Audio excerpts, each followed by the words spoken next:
Hello, everyone. Welcome to our webinar, Radical Respect, Building Better Team Dynamics and Trust. My name is Ashley Litzenberger, Senior Director of Product Marketing, and I'm thrilled to have you here with us today. During today's webinar, you'll hear from Kim Scott, the author of Radical Candor and Radical Respect.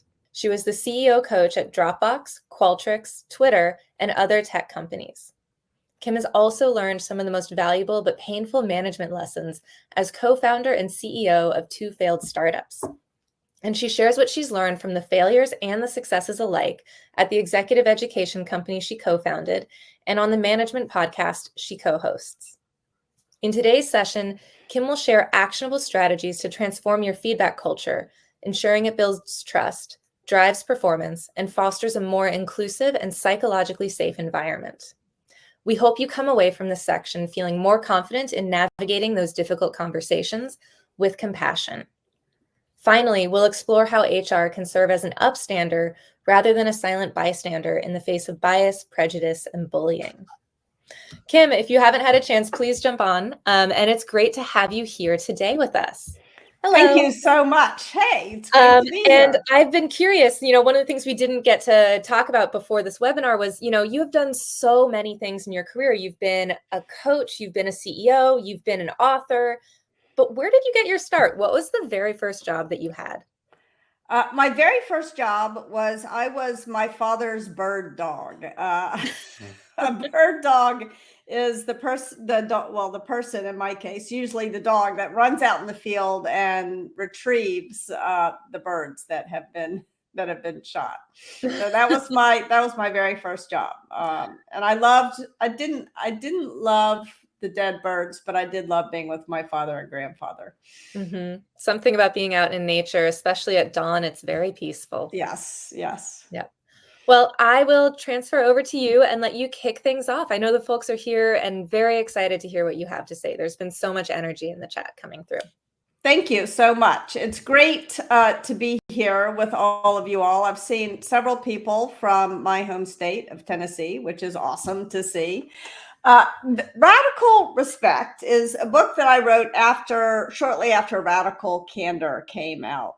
And, if you write a book about feedback, you're bound to get a lot of it. And indeed, I did. And hands down, the best feedback that I got about Radical Candor is what prompted me to write Radical Respect. I was at a tech company giving a Radical Candor talk. And the CEO of that company had been a colleague of mine for the better part of a decade. She's a person I like and respect enormously, and she's one of too few Black CEOs in tech, or frankly, in any other sector. And when I finished giving the talk, she pulled me aside and she said, "Kim, I am excited to roll out Radical Candor. I think it's going to help me build the kind of innovative culture that I want. But I got to tell you, it's much harder for me to roll it out than it is for you." And she went on to explain to me, she said, "As soon as I offer someone even the most compassionate, gentle criticism, they call me an angry Black woman." And I knew that this was true. And I knew how unfair that was, because she's one of the most reasonable, cheerful people I've ever worked with in my career. And as soon as she said that to me, I had 4 different realizations that actually became the core chapters for the book, Radical Respect. The first was that I had failed to be an upstander. I had failed to be the kind of colleague that I imagined myself to be. I would think of myself as the kind of person who would intervene in the face of that kind of disrespect, but I instead had been the silent bystander. And that is not who I wanted to be. So I really wanted to think about how to make sure I could do better next time, because this is something that I think happens to all of us. In fact, if you can raise your hand, raise your hand if excuse me, if you've been in a meeting recently, like even in the last couple of days, where somebody said or did something that made you cringe, but you didn't know what to say, and so you didn't say anything. And then you woke up at 3 a.m, kicking yourself, like, why didn't I say anything? That happens to all of us. And I hope to give you all some simple ideas about what to say when you don't know what to say. But that wasn't all I realized after she told me this. The second thing I realized was that not only had I been in denial about the kinds of things that happened to her, I had also been in denial about the times when I had been treated disrespectfully. And therefore, I hadn't chosen a response. I just pretended that it wasn't happening. Kind of hard for the author of a book called Radical Candor to admit that I had pretended that a whole host of things were not happening that were, in fact, happening. But there it was. And I think I did that because I never wanted to think of myself as a victim. But even less than wanting to think of myself as a victim, did I want to think of myself as a culprit. So the third thing that I realized was that I was most deeply in denial about the times when I was the one who had been disrespectful, when my disrespectful attitudes or behaviors had made it harder than it needed to be for my colleagues to get their job done. And because I had pretended that hadn't happened, I couldn't acknowledge what I had done wrong and make amends. I couldn't become part of the solution. I continued to be part of the problem because I was pretending there was no problem. And then last but not least, I realized that as a leader, I imagined myself to be the kind of leader who creates these BS-free zones where everybody does the best work of their life and builds the best relationships of their career. But by pretending that these disrespectful attitudes and behaviors were not getting in my team's way, I was unable to prevent them. So that was a big drink of water. Let's take a step back and think about positive target identification. You know me, I love a good 2x2. So what is it that we all want from work? And I mean, maybe not 100% of us, but everybody I've ever met wants to work in a collaborative work environment. They don't want to be coerced. And I've never actually worked with a leader who sets out intentionally to create a coercive work environment. We also want to have these sort of work environments that honor our individuality and where we sort of think of ourselves as people who honor the individuality of others. Again, I've never met anyone who said, what I really want is a dystopic 1984 style, everybody's marching in lockstep kind of work environment that demands conformity. So we all intend to be respectful and to create these kind of work environments where the strength of the team is the individual and the strength of the individual, this individual draws strength from the team, where you get both and. So what could possibly make us go towards brutal incompetence? That's never our intention. So what gets in the way of radical respect? There's a million things, but I'm going to boil it down to three: bias, prejudice, and bullying. And I think very often we conflate these three things as though they're the same thing. But in fact, they're three very different things. And the problem with conflating different problems is that then the problem becomes like a monolithic hairball. It feels impossible to disentangle it and solve it. So let's break it apart. I'm going to offer some overly simple definitions just so we can distinguish between them in the moment. Bias, I'm going to define as not meaning it. I'm really talking about unconscious bias. Whereas prejudice is a very consciously held belief, usually incorporating some kind of unfair and inaccurate stereotype. And bullying is just being mean. It's not about any belief, conscious or unconscious. And so what can you say when you notice these things? What to say when you don't know what to say? In the case of bias, I recommend an I statement. I don't think you meant that the way it sounded.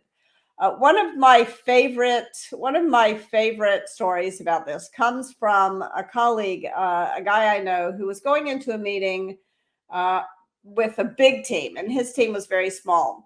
And the woman on his team who had the expertise that was going to win his team the deal sat in the center of this big, long conference table. He sat to her left, and then the other guy on their team sat to his left.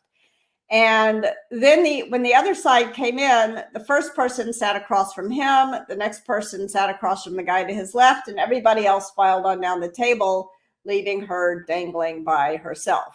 Anybody ever notice bias showing up in that way? Just who decides to sit next to whom?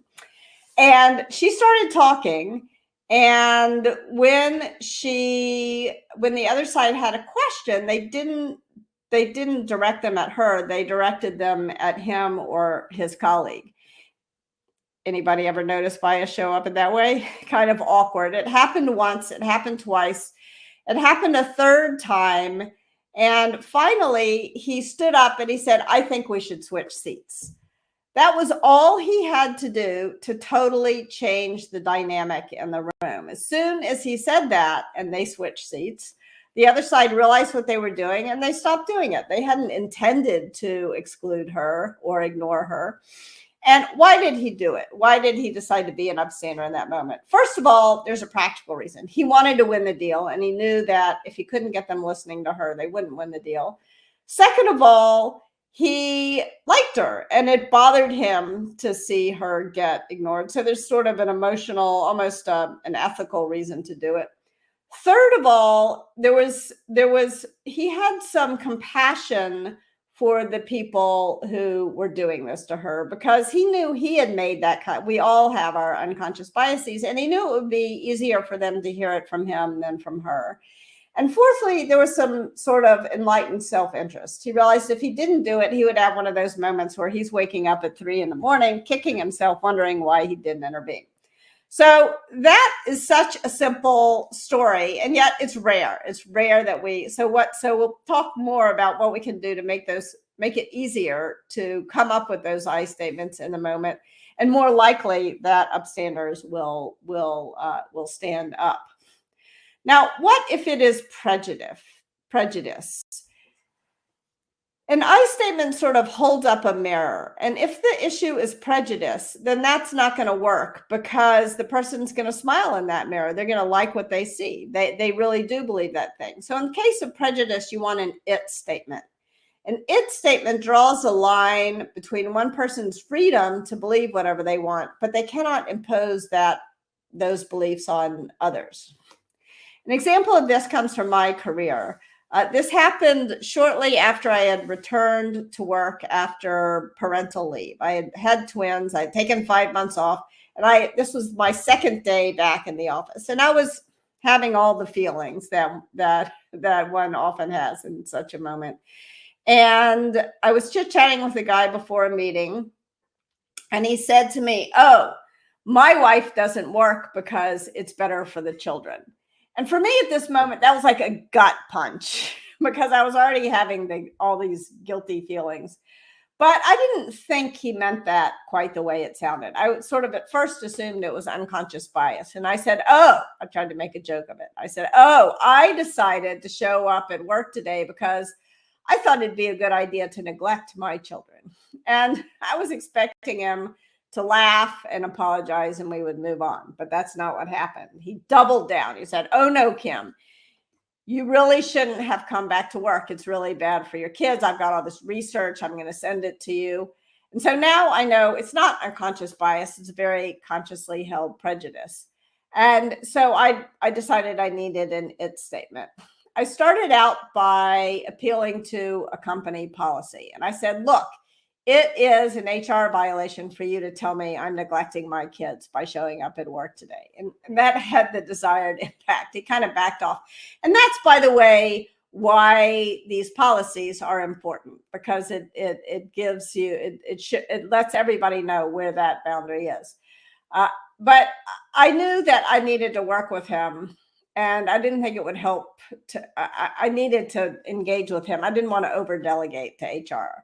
And so I said to him, "Look, I'm not gonna make a big thing of this, but it is my decision." Now I'm going to use an it statement that appeals to common sense. It is my decision, together with my spouse, how we raise our kids, just as it is your decision, together with yours, how you raise your children. And luckily, you and I are not raising children together. We're selling services. And so he kind of laughed, but I could tell I hadn't really gotten through to him. And I was a little bit worried that if I didn't get through, if I didn't make this super clear, that he would decide that I shouldn't work with customers, for example, who are out of town. He would decide I shouldn't travel. And I didn't want him to do that. So I said, "Look, It's my guess, I'm going to try it again, appealing to common sense. It's my guess that you don't want to read my research any more than I want to read your research.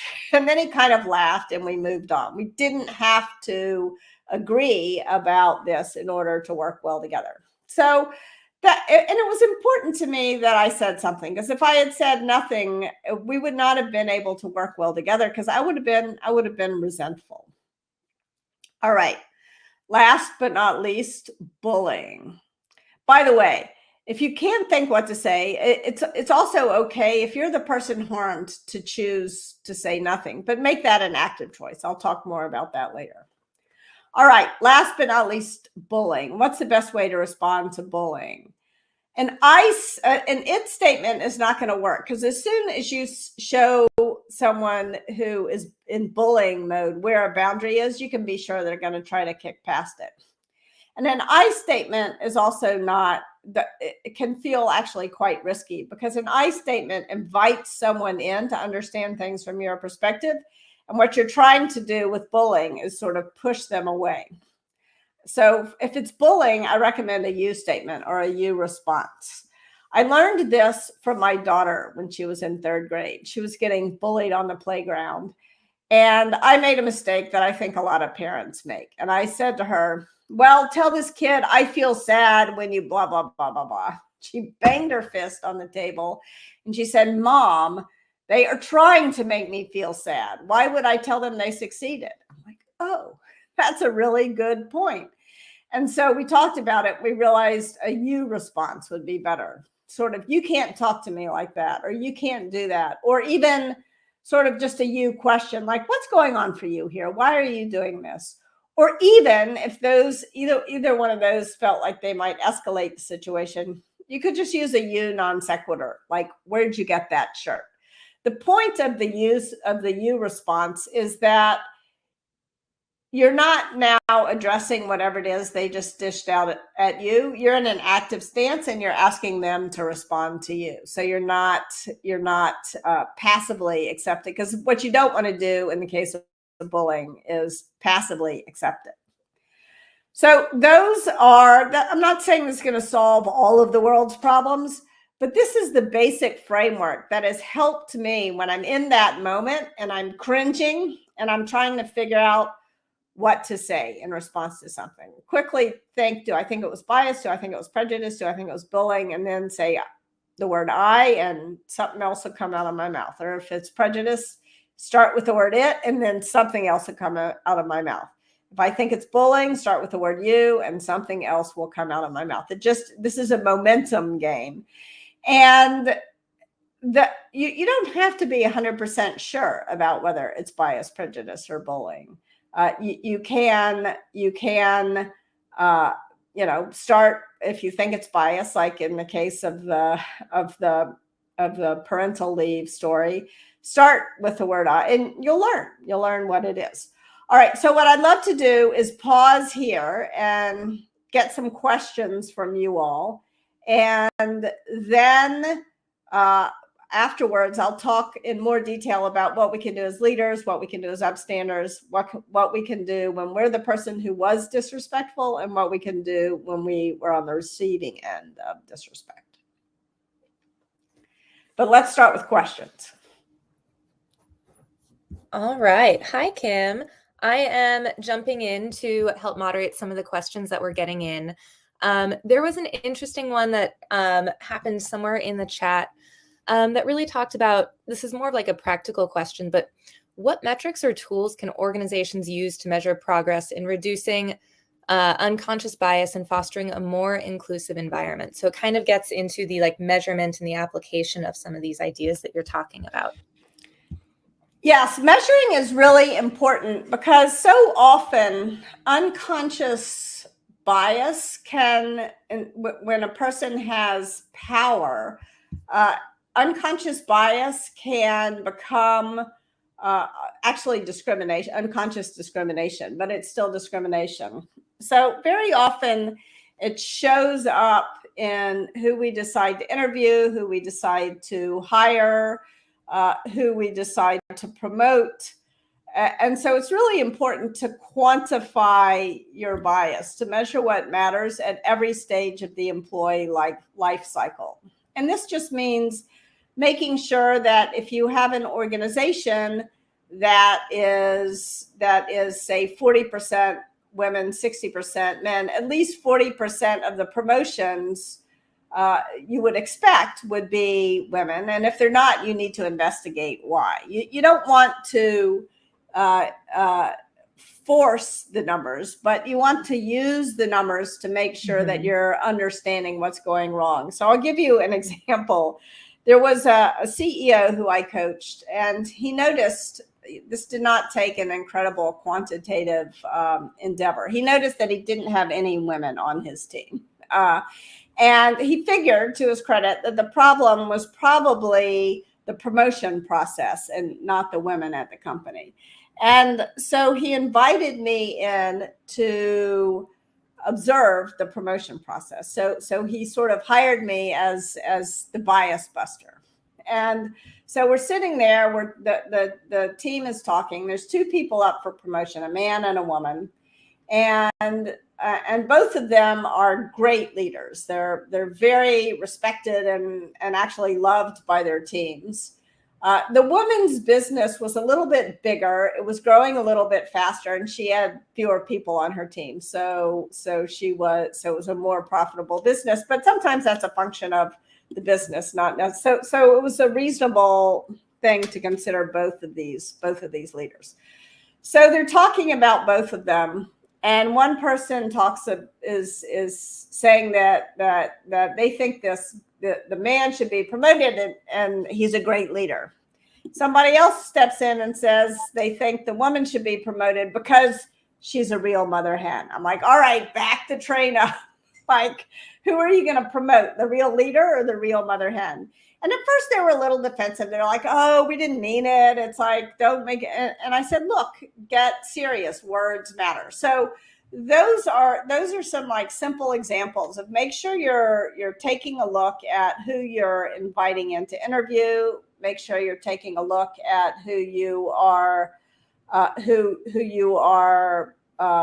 actually hiring. Is it representative? Take a look at your pay data, take a look at your promotion data, and make sure that bias is not creeping in. And you can do that by just quantifying. We have another question, and actually a couple along this theme. I'm going to share this question. How do you tackle it when the person who is biased or prejudice is your direct manager? And there's a similar question from Renee Summers around what if it's a leader at your organization? Yeah, the power is a problem. Power just is a problem. And it is really hard to speak truth to power, especially in these kinds of situations. There's a wonderful article called Protective Hesitation, written by the president of Morehouse College in Atlanta. And David Thomas is the author. And it's very hard to talk to someone if you feel like they're your boss, and people are often not open to this feedback that they've been biased. They're more defensive about this kind of feedback than any other kind of feedback. And so I think that you want to have a direct conversation with your manager, but you want to make sure that you're protecting yourself. I mean, one thing that I think is really helpful is to find some people you trust and just talk about what's going on, because it's so easy to feel gaslit in that situation. I think you also want to make sure that you that you understand what whenever you're basically going in to have a negotiation with this person. It's always important to know what your best alternative to a negotiated agreement when you go into a conversation with someone. And so make sure that you know what, if this conversation doesn't go well, that you know what you'll do about it. Somebody is saying, I've got PTSD from trying to coach up. So I feel that. But I will also say that in my experience, For example, I once had a boss that was doing some sort of egregious stuff, including telling me my jeans weren't tight enough and buying me the tightest pair of pants I ever had. And I just quit and got another job. And then after that, I went and talked to him. And I realized, in fact, that if I had talked to him before quitting, I might not have had to quit. Like, he felt terrible about it. And he actually responded really well. And so, and I have found this in my coaching experience, that so often people have one foot out the door before they even realize they have one foot out the door. And if you actually like your job and you like your colleagues, you might not want to quit. And so don't quit before you at least try to have a conversation. I guess that's my advice. Yes. Well, Keith Kim, is saying the we have a jeans, couple, the jeans we have a couple story. more questions that have come in, but I know that we want to make sure we get into the second part of your presentation. So I'm flagging a few, but want to invite you to continue to share some of your wisdom. All right. Yeah, I'll try to talk fast, and then we can we can do more Q&A at the end. All right. So what are some things you can do if you notice bias, prejudice, or bullying, or other forms of disrespect?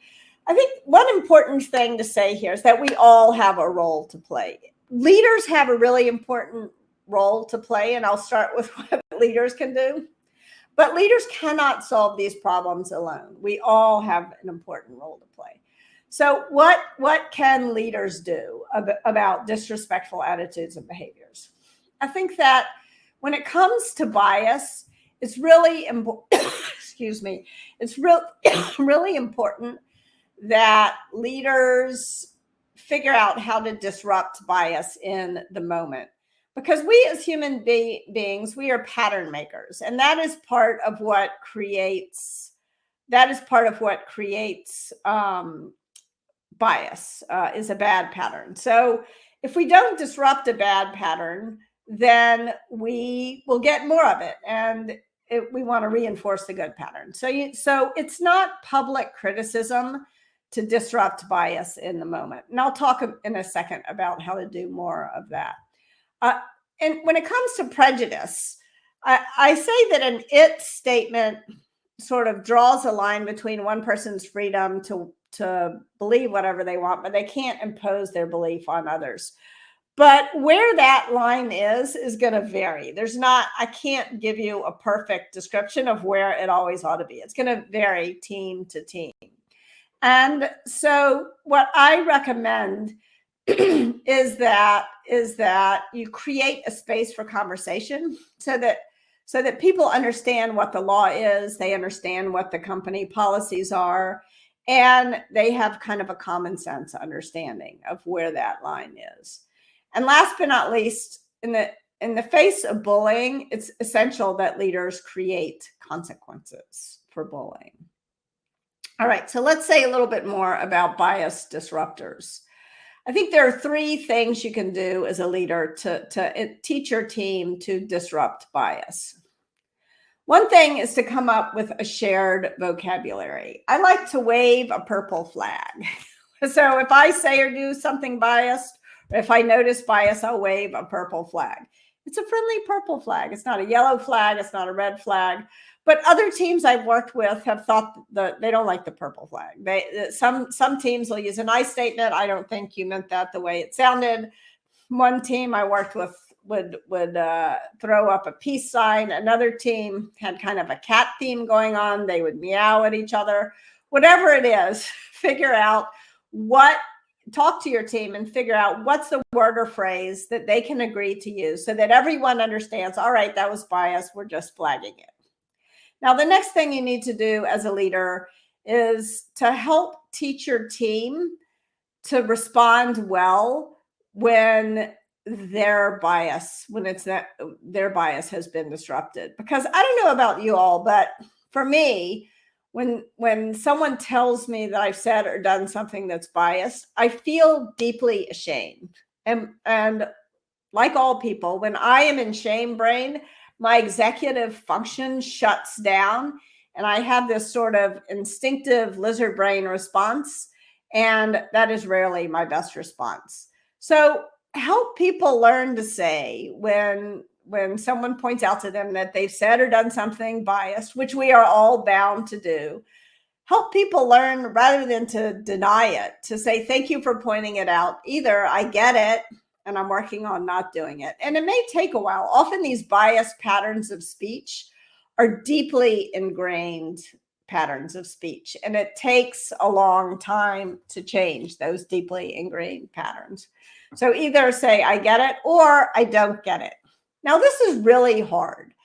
When this has happened to me, I'm doubly ashamed. I'm ashamed because I've hurt someone else, and I'm ashamed because I'm ignorant. I don't even know what I did wrong.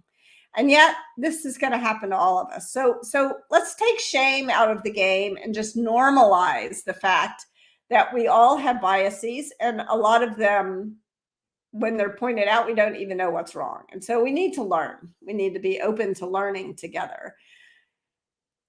And last but not least, a leader needs to create a shared commitment on the team to embrace the discomfort. It's uncomfortable to wave the purple flag, and to build stamina to have these kinds of conversations. Now, what can leaders do about bullying? There are 3 different kinds of consequences that leaders need to create for bullying. The first is conversational consequences. You want to teach yourself, as well as your team, to use that you statement or that you response. What's going on for you here? This doesn't sound like you. You want to make sure that people have equal airtime. When you are a leader and you're hosting a meeting, you want to make sure that you deplatform bullies in the moment. You also need to create compensation consequences. You want to make sure that people know that bullying is disqualifying for getting a high rating or a bonus. If you give a big bonus to someone who bullies others, that bullying is just going to escalate. It's going to get worse. You're rewarding bad behavior. Last but not least, career consequences. If someone bullies others, the last thing you want to do is to promote them. There comes a moment on too many teams when the jerks begin to win. And that is the moment when the team's culture begins to lose. So if you've got someone on your team who's bullying others, whatever you do, do not promote them. In fact, what you want to do is you want to give them some feedback that lets them know that this behavior is preventing them from growing in their career. And in fact, if they can't change that behavior, they're going to get fired, because it's better to have a hole than an asshole. All right. Now, it's not all on the leaders. Let's also talk about what upstanders can and must do. It is the obligation of an upstander to intervene.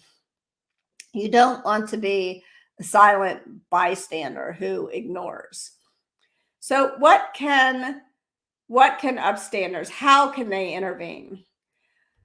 One example is to intervene directly, like the guy who said, I think we should switch seats. But that's not always going to work. Sometimes that you might either you can't think of what to say, or you might be concerned that that's just going to make the situation worse. You can also delay. You could just check in with the person who was harmed. This can dispel gaslighting and be so important. An example of why this matters comes from another story in my career. I was giving a talk to a big team, like 5,000 people. And the leader of that team was introducing my team and me as we were going on stage.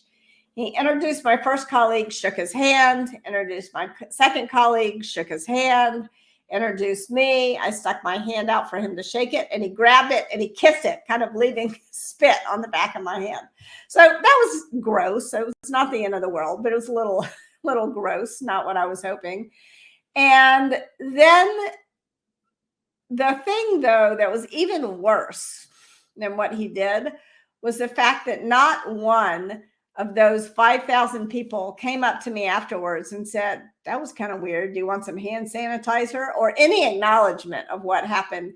And then I started to feel gaslit. I started to feel like, am I making too big of a deal of that? Was that not as weird as I thought? So it really can help the person harmed feel like they have some solidarity in the situation if you check in with them afterwards. And that's what I mean by delay. Just check in with the person who was harmed afterwards. You can also create a distraction. Sometimes just spilling your cup of coffee can give everybody a chance to sort of change the script a little bit. You can also delegate. None of us want to be the silent bystander, but we've all been in situations where a bunch of people notice something and nobody says anything, and then it becomes almost uncomfortable to say something. So if you don't feel like you're the right person to say something, catch someone else's eye and sort of ask them to say something. Last but not least, you can document. We're all carrying around these movie cameras in our pockets. But remember, if you document what happened, it's the person who's harmed who owns that documentation. Don't just go post it on social media, but offer it to them and ask them how you can be most helpful. All right, so those are some things that upstanders can do. Now, what can you do if you get some feedback that you're the person who caused harm? For me, this was the hardest part of the book to write because I so do not see myself as a disrespectful person. I so want to be a good leader, a good upstander. And yet it was really important to me to adopt a growth mindset. As my son's baseball coach said to the kids, you can't do right if you don't know what you're doing wrong. And so we've got to be open to the feedback when we're the ones who actually were disrespectful. One of the things that I try to do is to use this ACK acronym when I get this kind of feedback. So what does ACK stand for? That's 5 A's and a C's. First of all, be aware. I try to remember that it's my responsibility to be aware when I am the person who caused harm. It's not somebody else's responsibility to give me the feedback even, or to educate me. I'm responsible for my own education. So I try to be aware. And it's not actually our instinct to be aware when we get feedback that we've harmed someone else. Jennifer Fried, who's a psychologist, coined a term for what is instinctive for most of us to do, and it's called DARVO: deny, attack, and reverse victim and offender. Do not do that. Try to be aware, and then to acknowledge what you did wrong, and then to accept the consequences. Some people are asking about DARVO. If you Google DARVO South Park, there's an excellent explanation of it. So you want to accept the consequences. Then you want to make amends. You want to go beyond what you're required to do, and to really show this person that you are sorry, and that you're not just sorry, but that you're willing to make it right. And only after you do those things does your apology have much meaning. And then, of course, you've got to work on changing. If you keep making the same mistake over and over, your apology becomes kind of an irritant. So if you get feedback, you've caused harm, try to ACK, try not to DARVO. I just wrote a post about this yesterday. Last but not least, what do you do if you're the person who's harmed? And every one of us feels disrespected from time to time. I don't think anybody has never experienced disrespect. So what do you do if you are the target of the bias, prejudice, and bullying? I think the important thing here is to remember that if you're harmed, you get to choose a response. You get to choose a response. You don't have to respond. I think sometimes we sort of add insult to injury by kicking ourselves after we've been, oh, I didn't say anything, I didn't have the courage. And it's not about courage. Sometimes you're just exhausted. Sometimes it's like death by 1,000 paper cuts. You've heard the same damn thing said to you over and over and over again, and you're sick of having this conversation. And you get to choose not to respond. But make sure this is a very active choice. If you just default to silence, then you can, at least I have found in my career, that I lose a sense of agency. So try to take an extra beat to calculate the return on investment of speaking up. There's a risk of speaking up. I want to acknowledge that. But there's also a risk of remaining silent, and we tend to be more instinctively aware of the risks of speaking up. And so we need to take a moment and think about what are the risks of remaining silent so that we can make a conscious choice and not default to silence. Whatever happens when we notice this kind of disrespect, I hope that this keynote has helped you to figure out how to retain your sense of agency and to extend grace to others and to yourself, because this is hard. It's easy for me to sit here behind my computer and talk about this, but when I'm in the moment, it is still really hard for me, and I'm guessing it's hard for all of you. So I hope this helps a little bit, and I would love more questions.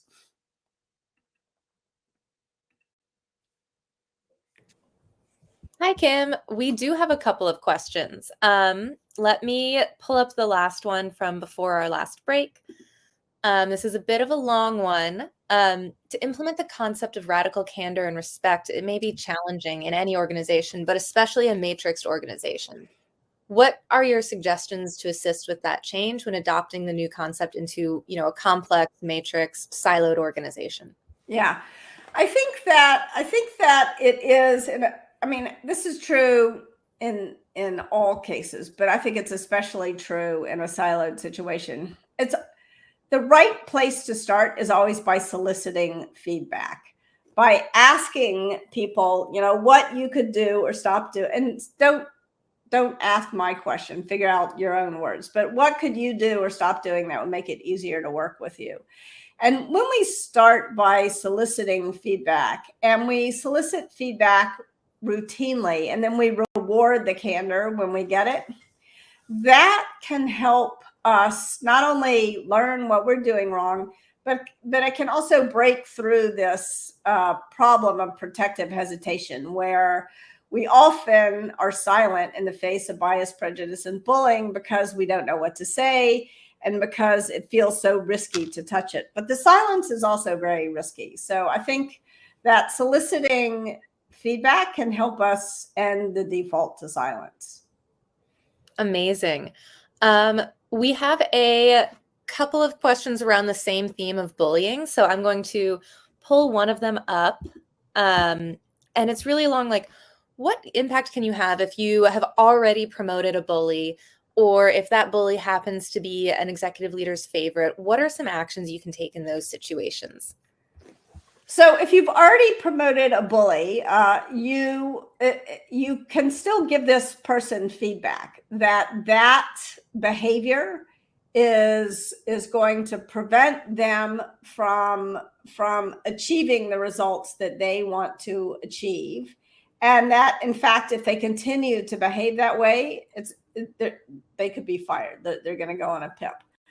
You don't have to start with the ultimate threat. You can start by helping this person, because very often people, they aren't aware that they are bullying. And in fact, in Bob Sutton's book, The No Asshole Rule, he distinguishes between the bona fide assholes and the temporary assholes. And very often, people are temporary. They're behaving like jerks, sometimes because they're not aware that the behaviors habits they got into early in their career when they didn't have any power didn't have the same impact that the same behaviors have after they get promoted. And so they have to change their behavior. They have to learn how to lay that power down and build good relationships.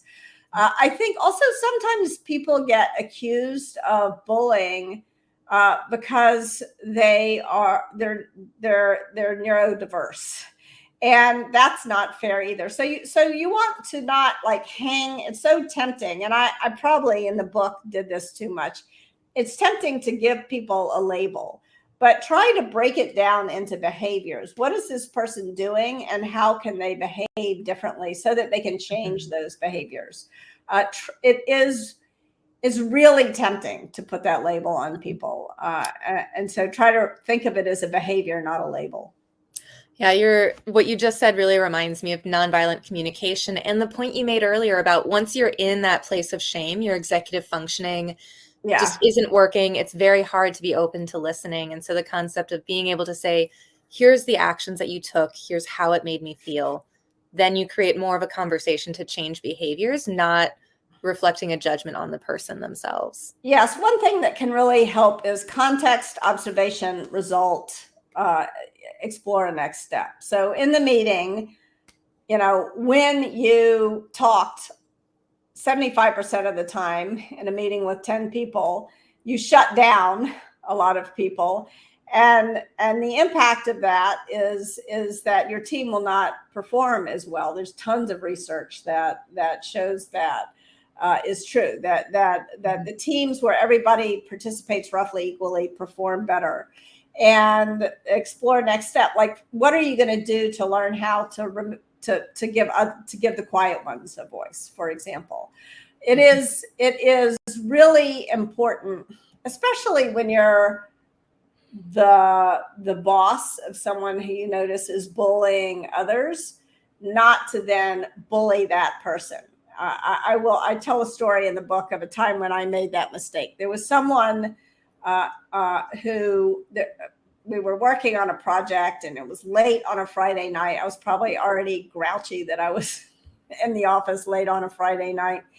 And a junior person on my team came in tears because they had been bullied. And I went to the person who had bullied her, and I became the bully, yelled at him in a way that was, exacerbating the problem rather than context, observation, result, explore next step. And 5 years later, my husband also, this is when I was working at Google, my husband also was working at Google and wound up on a project with that guy. And he was like, "You're married to Kim Scott? Oh my God." My husband came on, "What did you do to that guy?" So you don't want to be that person. And yet it's, it's one of you want to be an upstander, but you don't want to be, sort of the jerk upstander. Yep. Similar question, kind of along what we've been talking about. What's the next best step after the initial conversation? So once you've raised an issue with a colleague or a manager or somebody, how do you refocus on moving forward productively after the feedback has been shared? And how do you track that progress? That's not in this question, but I'm going to add it. Yeah. So the first thing to remember is that one conversation is not going to solve this problem, any of these problems. You're going to have a lot of conversations. If you expect someone to change a deeply ingrained habit, whether it's a habit of speech, just because you tell them once that they do it, that it's a problem, it's just not realistic, and it's not quite fair to this person. In fact, there was a CEO who I was coaching, and he was trying to create a better gender representation on his team. And then he would stand up in front of the whole team and he would say, "Okay, guys." And I pointed out to him, I'm like, not everybody is a guy. And in fact, you're trying to hire more women. But I knew he didn't need, it was just a habit of speech. It's a pattern of speech. And he agreed that he should try to change it, but it's hard to change it in those patterns. And so what he did, to his credit, is he got, those styrofoam rockets on a rubber band. He got a box full of those. And he said to everyone, "Look, I'm working on change. This is a bad pattern of speech. I'm working on changing it. If you hear me say, guys, shoot rockets at me. And before an all hands meeting, there'd be these rockets under all the chairs. Yes. So it try to keep this. Try to remember to extend grace to people as you are working with them on making these changes. And if you're the person who's getting the feedback, don't be afraid to show what you're trying to change and to ask for help, because this is hard. It is hard. And it does take time, and nobody will we're not machines. We can't just like change the code and never make the same mistake again. It is a learning and a growth process. Yes, absolutely. So there is some grace there as well. Here's an interesting question from Kristen. If people don't disclose that they are neurodiverse, how can we help them other than treat them as neurotypical and expect them not to struggle with some of those emotional regulation and executive functions? I think this is one of the benefits of having a neurodiverse team, because this is grace that we should extend to everyone, which is don't judge people too harshly. Again, don't say you're a bully to anyone, neurodiverse or not. Try to focus on context, observation, result, explore next steps. Try to work with people to help them notice the impact that they're having on others, because there are very few people who can become self-aware without input from the people around them. But often we resist that input if the input comes with overly harsh consequences or self-righteous shaming.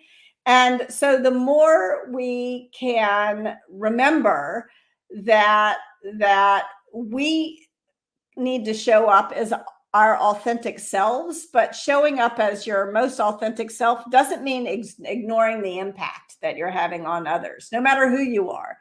And so becoming aware of that yourself and helping those around you to become aware of it is one of the most helpful things that we can do to work together better.